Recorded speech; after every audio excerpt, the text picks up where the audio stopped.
সব জল্পনা কল্পনা পেরিয়ে অবশেষে ২০২৫ সালের ঈদ উল ফিতরের দিন তারিখ ঘোষণা দিয়ে দিল কিছুক্ষণ আগেই বিভিন্ন দেশ।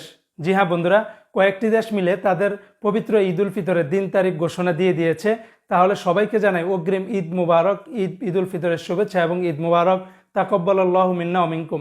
বন্ধুরা, সংযুক্ত আরব আমিরাত দুবাইয়ের গণমাধ্যম খালিজ টাইমে তারা আজকের এই কিছুক্ষণ আগেই নিউজ প্রকাশিত করেছে যে বিশ্বের ভিতরে অস্ট্রেলিয়া, তারপরে ব্রুনাই, মালয়েশিয়া, আরও কয়েকটি দেশ মিলে তাদের অফিসিয়াল দেশের ভিতরে তারা অ্যানাউন্সমেন্ট করে দিয়েছে যে আগামীকাল অর্থাৎ আজকে তারা কোনোভাবেই চাঁদ দেখা যাবে না তাদের আকাশে। অর্থাৎ আজকে হলো 29 রোজা, আগামীকালকে 30 রোজা পরিপূর্ণ হবে ওই সমস্ত দেশগুলোতে, এবং 31শে মার্চ অর্থাৎ রোজ সোমবারে হবে পবিত্র ঈদ উল ফিতরের প্রথম দিন। জি হ্যাঁ বন্ধুরা, তো আরব দেশে বিশেষ করে সৌদি আরবে আর কিছুক্ষণ পরে 2-1 ঘন্টা পরে আমরা আপনাদেরকে জানিয়ে দিতে পারবো যে সৌদি আরব আগামীকালকে ঈদ হবে কি হবে না।